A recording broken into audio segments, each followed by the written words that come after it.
Si me dijeran si pudieran ver mi pantalla. Sí, ahí se ve. Ok, bueno, buenas noches para todos. Muchas gracias a las personas que se conectaron. El día de hoy, de la mano con el doctor Hugo Valencia, pues logramos sacar la charla de anticoagulación en enfermedad renal crónica.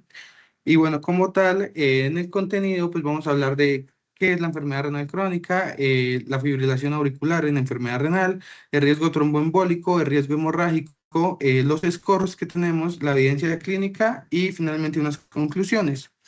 Entonces, como tal, bueno, en la enfermedad renal crónica tenemos que es un estado sistémico con diferentes alteraciones. Como tal, tenemos a la inflamación crónica, tenemos a la disfunción endotelial y tenemos al estrés oxidativo, que esto va a generar un estado protrombótico asociado a la disfunción plaquetaria que se va a asociar con eventos cardiovasculares y con aumento también de la mortalidad. Como tal, también pues hay una alteración hemostásica que es muy paradójica, básicamente porque tenemos un estado protrombótico con un aumento del fibrinógeno y un aumento también de los factores de la coagulación, y sumado a esto la disfunción endotelial, pero también tenemos un riesgo prohemorrágico, básicamente la disfunción plaquetaria urémica disminuye la adhesión y la agregación plaquetaria y también hay una alteración en la glicoproteína 2B3A. Bueno, como tal, pues sí, existe un aumento de riesgo cardiovascular. Como tal, a medida que disminuye la tasa de filtración glomerular, el paciente entra en un estado proinflamatorio y protrombótico que aumenta el riesgo de eventos como el ACV. Esto también crea una paradoja clínica, ya que el paciente tiene una indicación de anticoagular por su estado, por su riesgo trombótico, pero simultáneamente tiene alto riesgo de complicaciones hemorrágicas. Y bueno, como tal, en la enfermedad renal crónica, pues esta se favorece mucho al desarrollo de la fibrilación auricular a través de diferentes mecanismos. El primero es la sobrecarga de volumen, pero también la hipertensión que generan dilatación y remodelado auricular.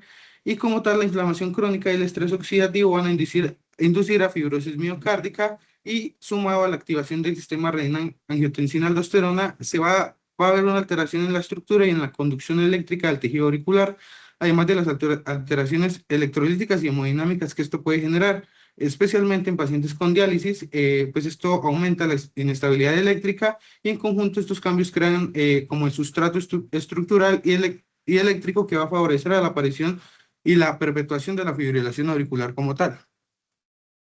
Bueno, hablando un poco ya de la fibrilación auricular en la enfermedad renal terminal, la fibrilación auricular es significativamente más frecuente en pacientes con enfermedad renal avanzada. La prevalencia estimada es de la población en general del 1 al 2% y en enfermedad renal crónica del 10 al 20%, en pacientes con hemodiálisis del 15 al 30%. Y bueno, como tal, la figura que vemos proviene de un estudio poblacional que realizaron en Canadá.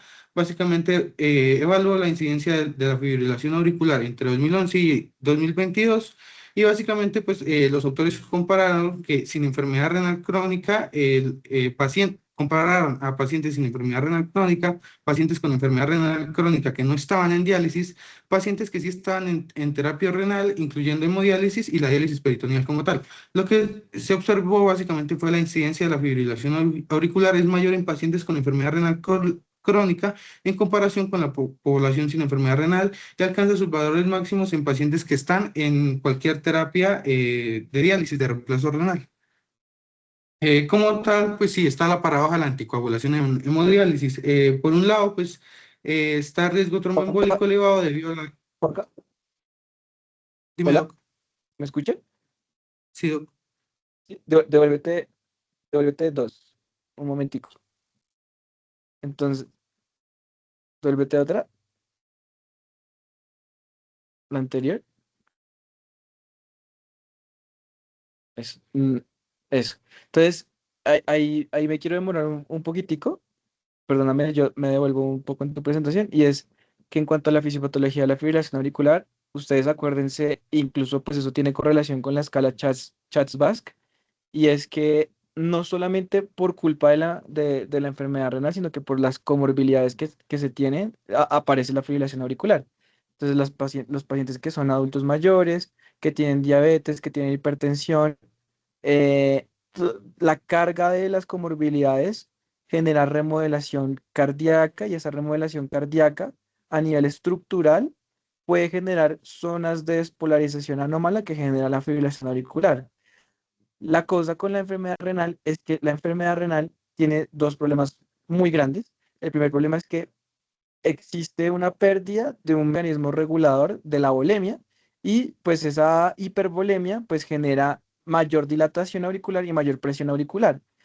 ¿Qué pasa con esa mayor presión auricular? Pues que en esas zonas donde hay sustrato arritmogénico, pues porque hay daño celular miocárdico, pues como está dilatado, pues es un trigger o es un factor desencadenante para que se produzcan los mecanismos de microrreentrada de la fibrilación auricular, que pues hace que la fibrilación auricular incluso tenga mayor carga, ¿cierto? Cuando nosotros hablamos de FA, ustedes acuérdense que la FA, uno dice que puede ser paroxística o que puede ser persistente de larga data o que puede ser permanente, ¿cierto? Eso es la carga de la enfermedad. Por lo general, los pacientes que tienen enfermedad renal crónica tienen tanta inflamación y tanta enfermedad que es más probable que estos tengan persistente de larga data o permanente, ¿sí? Entonces, eso es un tema muy importante de entender porque, pues, si quieres, pon la siguiente, eh, exacto. Ahí en el estudio de la incidencia de la fibrilación, de fibrilación auricular, ustedes lo pueden ver clarito. La incidencia, no solo, pues, digamos que excluyendo otras comorbilidades, pero dentro de la enfermedad renal, cuando se tiene mayor carga de enfermedad renal, pues mayor incidencia va a haber de fibrilación auricular, precisamente porque más inflamación hay. Entonces, esa gráfica es muy diciente. Vean que los pacientes que están abajo en negro, que tienen, no tienen tanta enfermedad renal, es también probable que no tengan tantas comorbilidades y por eso, pues, la incidencia de una FA sería un poco más baja o es esperable que sea más baja. Eso es algo muy interesante porque la población que ustedes van a tener de los adultos mayores o los pacientes que tienen enfermedad renal crónica que progresan a requerimiento de hemodiálisis, mm, son pacientes que están muy descompensados porque sus comorbilidades tienen mal anterior, fue que llegaron ahí. Entonces, la charla que me da Juanca, él nos va a contar pues todos los aspectos que hay que tener en cuanto a eso de ese encontré de la inflamación que enferma renal, que se predisponga a un riesgo trombótico y hemorrágico. Pues continúa, Juanca. Listo, muchas gracias. Y bueno, sí, entonces estábamos en que sí, los pacientes en hemodiálisis con fibrilación auricular pues presentan pues una situación particular.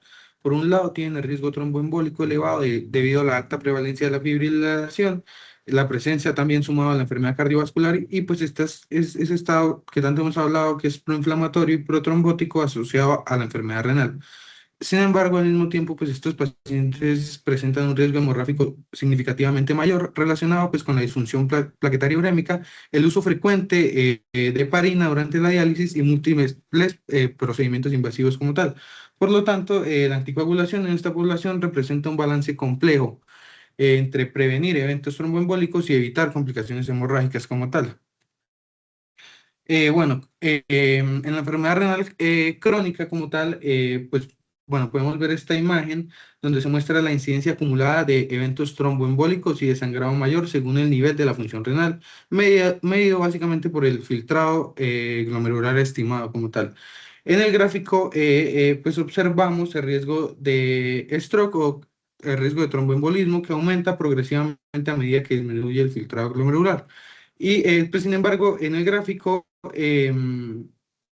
pues sí, o sea, en el gráfico de la derecha también vemos que el riesgo de sangrado aumenta o es mayor significativamente en los pacientes con una función renal más deteriorada. Por lo tanto, en los pacientes con enfermedad renal avanzada presentan simultáneamente un riesgo mayor tromboembólico y un riesgo mayor hemorrágico como tal. Como tal, la fisiopatología, bueno, existe una alteración muy compleja de la hemostasia. Como tal, están las toxinas urémicas, la inflamación y la disfunción endotelial que van a generar múltiples alteraciones en la función plaquetaria. Esto es muy importante. Y bueno, como muestra en la figura, se observa disminución de la actividad y de la agregación plaquetaria, alteraciones en los receptores plaquetarios y una interacción anormal con el factor de von Willebrand. Además, la anemia y las toxinas urémicas contribuyen a estas alteraciones como tal, y por lo tanto los pacientes con enfermedad renal avanzada eh, se demuestra que presentan un estado hemostásico complejo que puede predisponer a situaciones de trombosis o de sangrado, como ya lo mencionamos.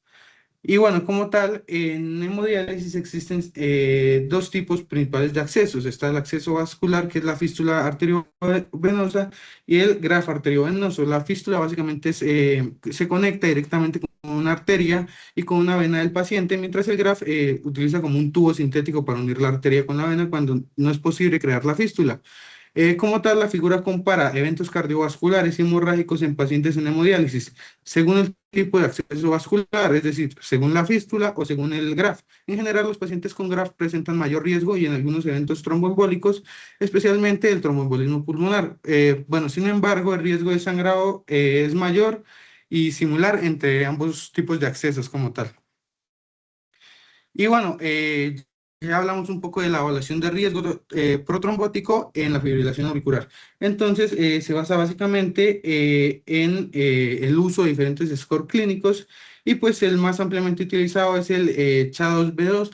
Básicamente se basa de factores clínicos simples como la hipertensión, diabetes, un antecedente de tromboembolismo, de tromboembolismo, y bueno, cada variable recibe un puntaje y un total permite estimar el riesgo anual de un accidente cerebrovascular como tal. En general, un puntaje de 2 o más se considera pues una indicación para anticoagular y bueno. Sin embargo, usted tiene algunas limitaciones, ya que básicamente cuando hablamos con pacientes con fibrilación auricular en enfermedad renal avanzada, esta escala es muy limitada y esto se debe a que fue desarrollado para la población en general y no incluye factores específicos que sí tienen pacientes con la enfermedad renal como tal. Entonces, en muchos pacientes con diálisis que presentan múltiples comorbilidades, pues van a elevar este score, lo que puede sobreestimar como tal el riesgo tromboembólico. Y bueno, también tenemos que evaluar el riesgo hemorrágico. La decisión de anticoagular pues se debe considerar mediante este riesgo. Y pues el score más utilizado es el Hasbled, que incluye factores clínicos como la hipertensión, la enfermedad renal o hepática, un antecedente de sagrado, la edad y el uso de medicamentos que aumentan el riesgo hemorrágico como tal. Sin embargo, esto también tiene algunas limitaciones, ya que cuando se incluye la enfermedad renal como un factor de riesgo, no se capturan muchos mecanismos específicos de sangrado persistentes en diálisis, como la disfunción plaquetaria urémica lo hace, los accesos vasculares y los procedimientos frecuentes. Por eso esta escala tiene, digamos, como una capacidad predictiva en esta población que estamos hablando, pues es muy limitada. Y bueno, entonces, el riesgo tromboembólico en enfermedad renal terminal. Aquí hay unos mensajes interesantes y es que pues no basta decir que tiene fibrilación auricular, entonces anticoagulemos. En diálisis el riesgo es tan elevado de 3 a 10 veces mayor, pero la relación entre la fibrilación y, por ejemplo, la embolia no es tan lineal como en la población general. Entonces, ¿por qué? Sigo repitiendo, la uremia, la inflamación y la calcificación vascular ya de por sí generan un estado tromboembólico, independientemente de la fibrilación auricular. Y bueno, algo también es que la sociedad inglesa de riñón, pues lo resume claro, el riesgo aumenta cuando cae la función renal, pero se recomienda usar el CHA2B2 solo como orientación, no como un criterio único. Y bueno, ¿por qué estos pacientes sangran tanto? Lo primero es ver que tienen la disfunción plaquetaria urémica que alteran esa adhesión y la agregación plaquetaria, y también está la hemorragia intracraneal que aumenta hasta 10 veces más que en la población que no tiene enfermedad renal crónica. Como tal, también tenemos el sangrado digestivo, que es de 3 a 5 veces más frecuente, los procedimientos que son muy repetitivos y la exposición frecuente a antiagregantes como tal. Y bueno, pues los factores que favorecen a la anticoagulación, esto es muy importante. Lo primero, pues, ver, un paciente que tenga alto riesgo embólico, el más importante es el ACV o una embolia previa. Si ya tuvo un evento y ya demostró que su fibrilación auricular es peligrosa y también tiene una escala alta, básicamente, eh, pues sí, o sea, sirve para pensar que lo debemos anticoagular. También un trombo en la aurícula derecha, paciente sin doble agregación, una hemoglobina mayor a 10, plaquetas mayor a 100.000, una hipertensión arterial controlada y una expectativa mayor a un año. Y bueno, Aquí, los factores... Ok, aquí, Juanca, sí, hazte un poquito para atrás. Esa. Yo creo que de esta, no, en la siguiente,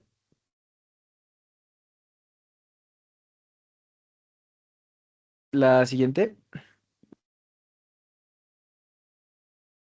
no, no, no, es donde, más adelante, más adelante, más adelante, ahí está perfecto. Entonces, la anterior, no la anterior. La que muestra las características de riesgo trombótico. Es que de pronto el internet está lento, ¿cierto? Tu no, la diapositiva 18. Factores que favorecen la anticoagulación. ya. Esa, exacto, listo. Entonces, aquí esta diapositiva es excelente porque el paciente que tiene enfermedad renal crónica que está en hemodiálisis, que podría ser un muy buen candidato para anticoagular, es todo lo que está acá en esta presentación, en esta diapositiva. Este es el paciente que genera verdaderas dudas de si es candidato o no a anticoagulación, porque si ustedes ven, aquí en la diapositiva les muestra un paciente que tiene muy alto riesgo trombótico, pues porque ya ha tenido eventos trombóticos, porque tiene una escala trombótica de alto riesgo, porque tiene documentación del trombo en la auriculilla, pero también tiene características que favorecerían a pensar que el paciente tiene bajo riesgo de sangrado. ¿Sí? Es un paciente que no está con sangrados previamente, que no está antiagregado, pues como que tampoco le aumenta el riesgo, que tiene una muy buena hemoglobina y una muy buena cantidad de plaquetas que hace pensar que a nivel gastrointestinal está controlado, ¿sí? Y a nivel hepático probablemente tampoco esté descompensado, ¿sí? Eh, Además, pues que tiene hipertensión arterial controlada, que pues eso también favorecería pensar que un buen control pues disminuye el riesgo de sangrado, ¿sí? Y lo otro súper importante es que la expectativa de vida sea mayor a un año, ¿vale? Este es el paciente que uno le pone a dudar si verdaderamente lo anticoaguló o no, eh, porque es un paciente que podría uno pensar que el riesgo de sangrado es menor. Entonces ya vamos a mirar, ya Juanca nos va a contar qué podemos o qué metodología vamos a utilizar nosotros para determinar si se beneficia o no se beneficia de la anticoagulación. Pero esta diapositiva es muy importante que la tengan en cuenta porque nos muestra el candidato perfecto, que por lo general los pacientes pues no son así, son combinados, ¿sí? Pero esto pues es súper importante que lo tengan en cuenta. Sigue, Juanca. Listo, muchas gracias, Doc. Bueno, ahora vamos a hablar de los factores que no favorecen a la anticoagulación. El primero y más importante es una hemorragia intracraneana previa. Esto es una contraindicación casi absoluta porque el riesgo de repetir es altísimo, superior al 10% anual. Luego, el sangrado digestivo recurrente, especialmente pues, si ha requerido hospitalizaciones, anemia severa sin explicación, trombocitopenia persistente y la hipertensión no controlada por encima de 160 es un factor de, pues, o sea, sí es un factor de riesgo modificable, pero es importantísimo para la hemorragia cerebral como tal. Y bueno, el acceso vascular, que sangra en cada diálisis también hay que tener cuidado, la fatiga extrema, la fragilidad extrema con caídas frecuentes. Un paciente que se cae anticoagulado es candidato a un hematoma subdural y la necesidad de doble agregación porque en triple terapia sangra a niveles inaceptables como tal. Y bueno, ¿qué nos dicen los ensayos como tal? Ya hablando un poco de los ensayos, Exacto, pues exacto. Ay, perdóname, Juanca, devuélvete un momento.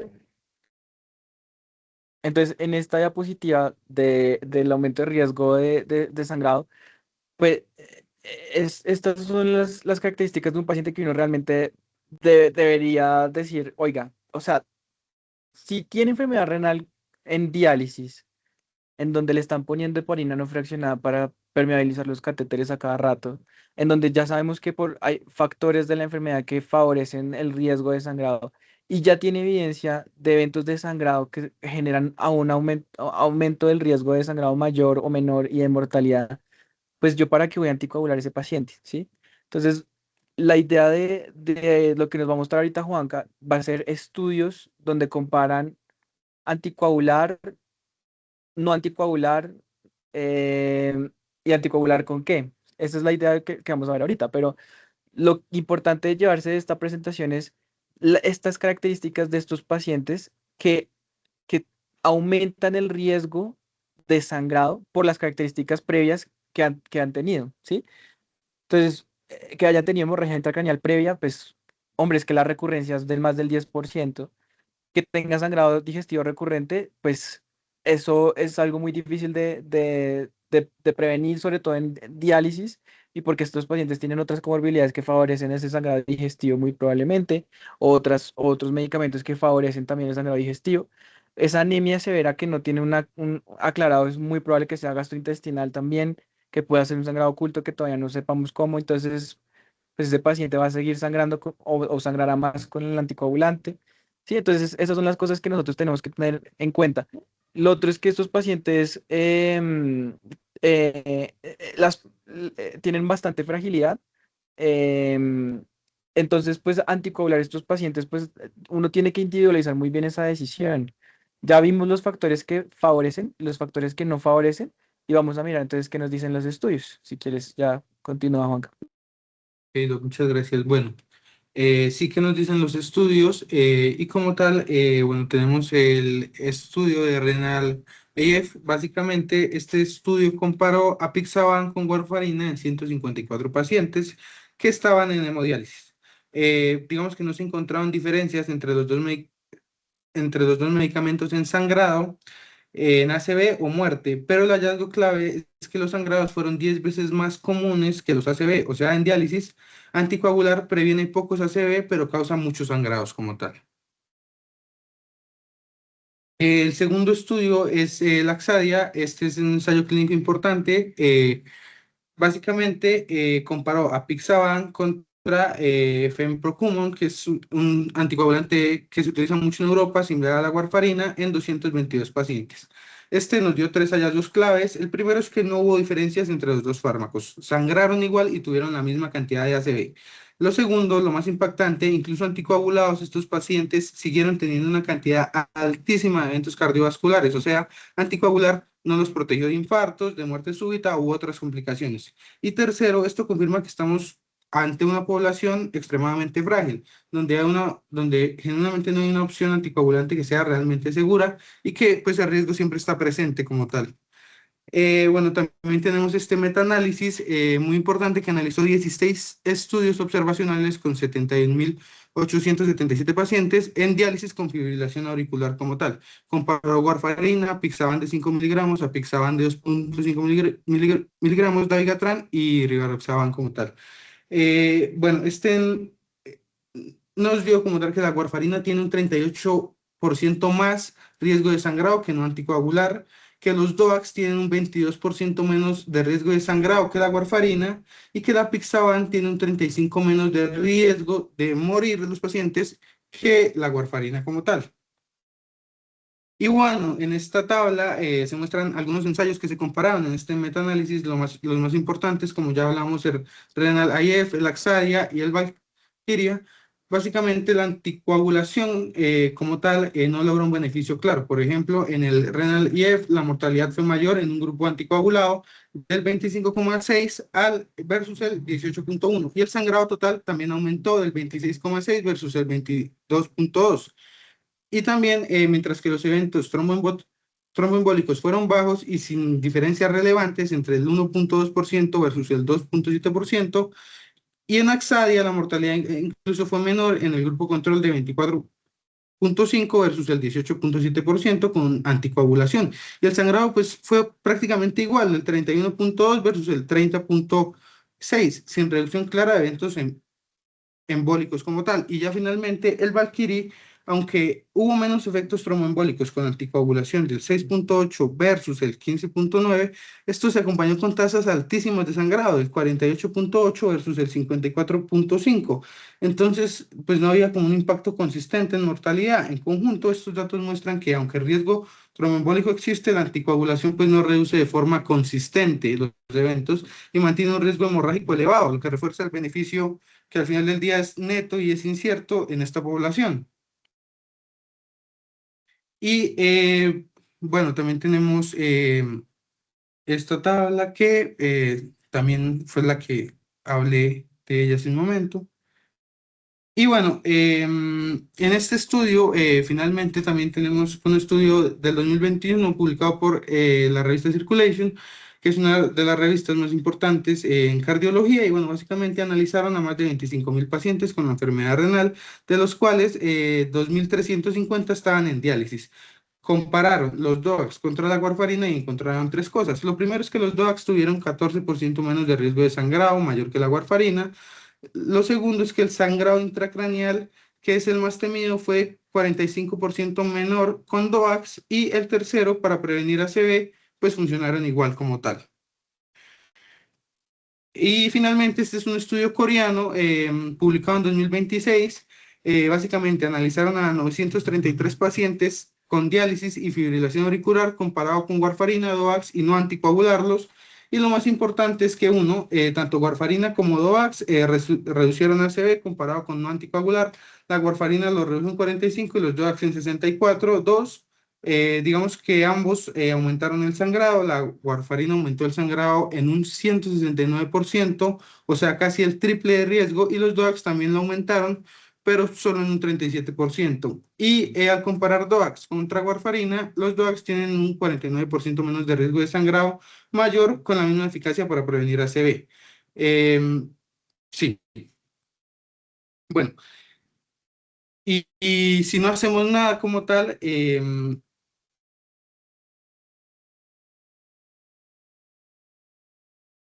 ¿aló, me ¿Me escuchan? escuchas? Es- sí, es que se escucha un poquito todo, Juanca. ¿Nos escuchas? Sí, doc.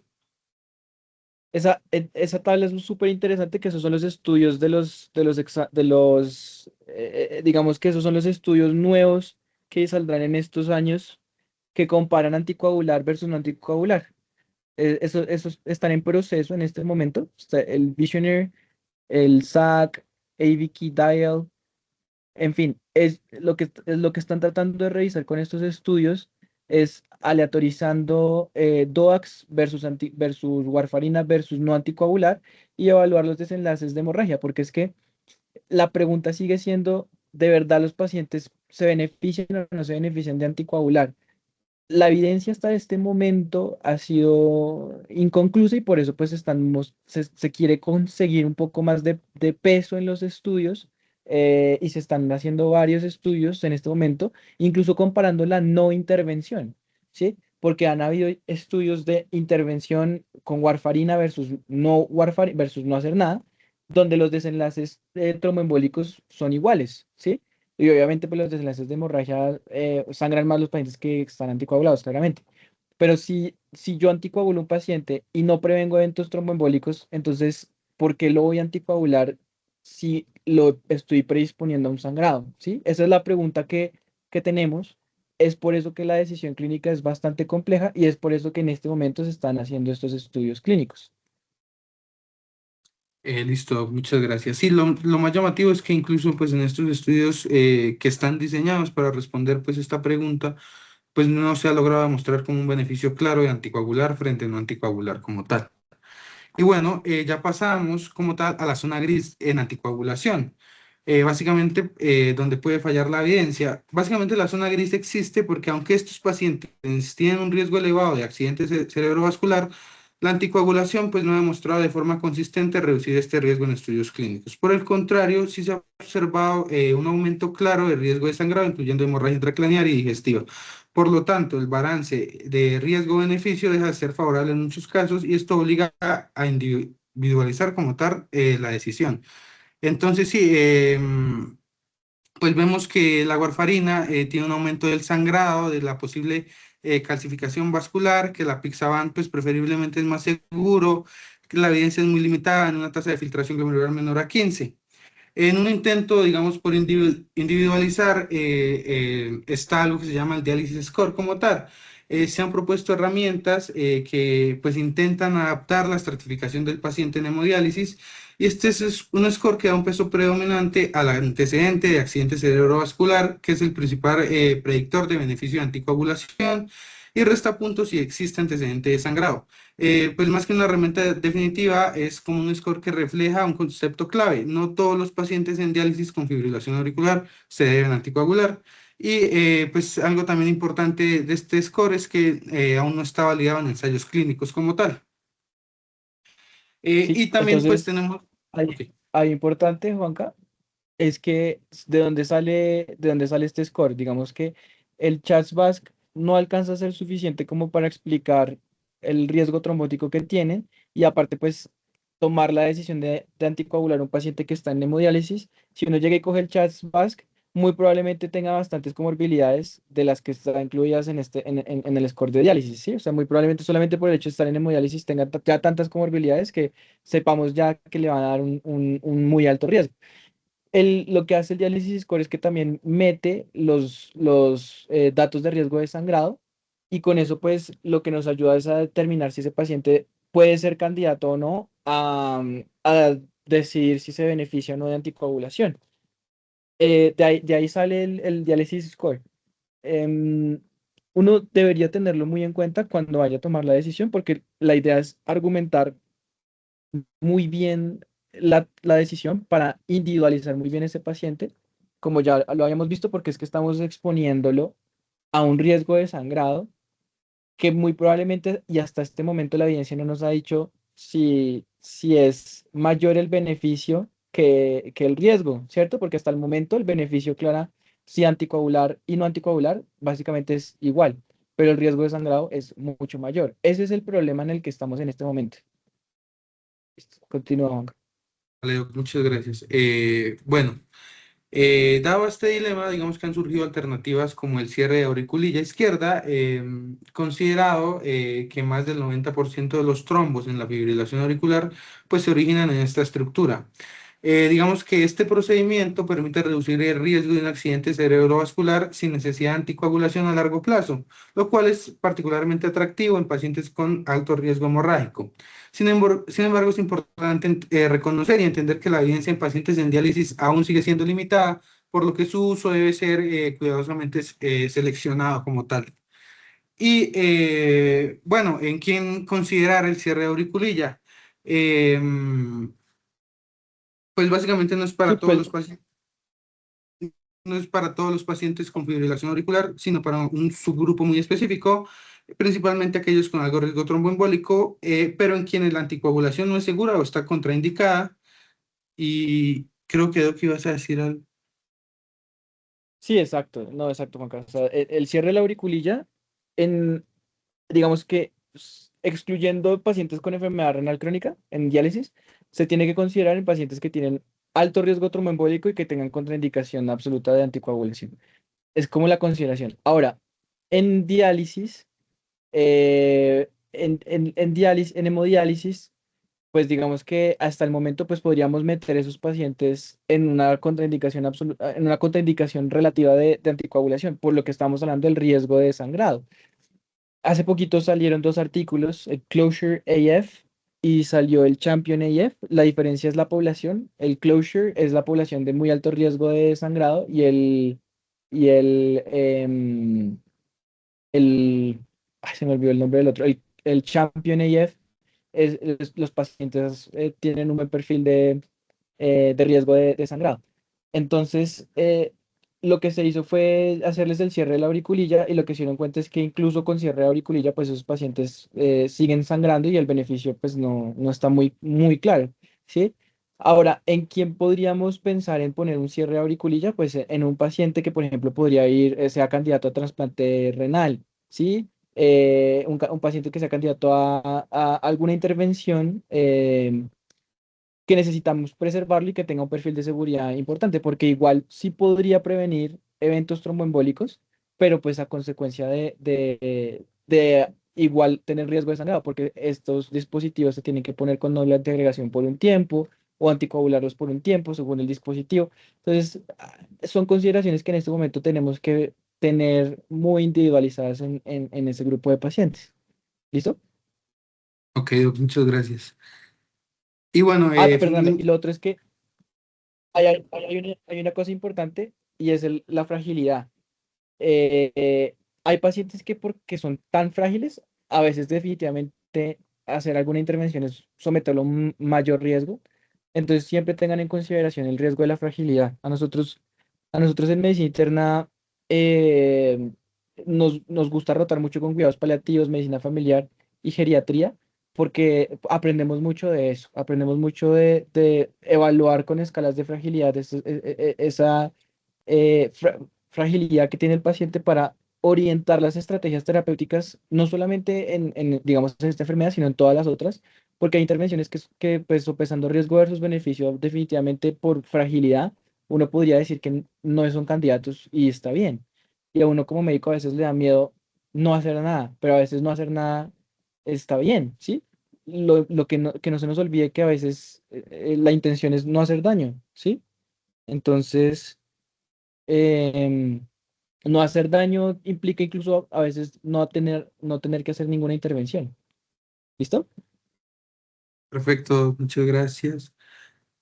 Y bueno, como tal, pues tenemos los mensajes claves. En pacientes con enfermedad renal avanzada y fibrilación auricular, la anticoagulación deja de ser una indicación automática y pues se convierte en una decisión compleja. En muchos casos, también, pues no anticoagular es una opción válida, especialmente en pacientes con alto riesgo de sangrado y sin antecedente de evento tromboembólico. El cierre de auricurilla,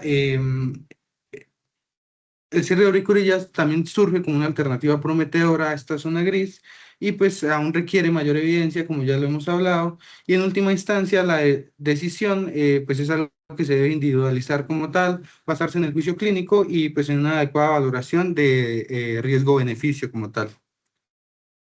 Y eso sería todo, muchísimas gracias.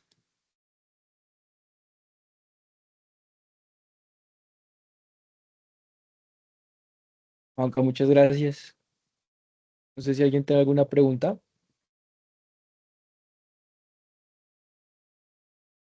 Muchas gracias, Juan Camilo.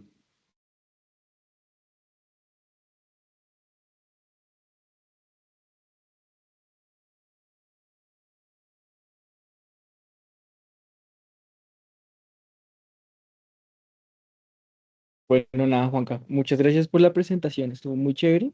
Aprendimos que anticoagular a un paciente con enfermedad renal crónica en hemodiálisis conlleva un análisis de riesgos y de beneficios. Hay que mirar muy bien o hay que individualizar muy bien esos pacientes que podrían llegar a ser candidatos a la anticoagulación. No anticoagular es una estrategia que también deberíamos tener en cuenta, que no está mal no anticoagularlo, y que vendrán más estudios, porque es una discusión que todavía está en proceso de formación, que nos irán sumando a la evidencia que tenemos actualmente. Pero pues en conclusión, la evidencia para decidir si anticoagular a un paciente con hemodiálisis por el momento no es concluyente en cuanto al beneficio por el aumento en el riesgo de sangrado. Esa sería como la conclusión, que existen algunos pacientes que se nos escapan, por supuesto, porque tienen un perfil de seguridad, pero son pacientes que son muy seleccionados, eh, y que por eso mismo la decisión tiene que ser muy individualizada. Entonces, pues nada, Juanca, te felicito. Excelente presentación. Muchas gracias. Doc, muchísimas gracias y gracias a todo el mundo por conectarse. Sí, Juanca, muchas gracias. Como comentaba el doctor Hugo, pues la verdad fue bastante interesante y como pues, mencionaba al principio, muchas veces pues la anticoagulación en estos casos pues son bastante complejas. Digamos, también yo recuerdo que justamente esta semana yo estaba hablando bueno, el lunes pasado estaba en medicina familiar y teníamos un paciente que tenía cáncer gástrico y el doctor nos ponía en duda si anticoagularlo o no, sopesando riesgo-beneficio en cuanto al sangrado, que era bastante alto debido pues, a tu antecedente de cáncer gástrico, era una paciente pues, comorbida como de 90 y tantos años, o teniendo en cuenta el riesgo tromboembólico. Entonces, pues digamos, también bastante interesante todos esos casos que pues, vemos muchas veces en la práctica sobre si anticoagular o no. Y como comentaba pues el doc Hugo, pues es cierto, muchas veces pues también aparte del principio de la medicina es la no maleficencia, ¿no? Pues tenemos que buscar al paciente pues qué es lo que más le beneficia. Ahí sea simplemente pues no darle ningún manejo farmacológico, sino pues algo puede ser inclusive no farmacológico. Entonces pues nada, así pues como comentaba el doc, gracias por la presentación Juan, e igual pues al doc Hugo también pues gracias por sus intervenciones, por hacer las charlas pues tan activas con sus comentarios. Y nos veremos el miércoles de esta semana que tenemos para la siguiente charla, que es acerca pues de trombo intracavitario. Así que pues sin más, muchas gracias a todos por conectarse. Si no hay más dudas, pues nos vemos entonces el miércoles. Gracias Juan nuevamente y pues que todos pasen una buena noche.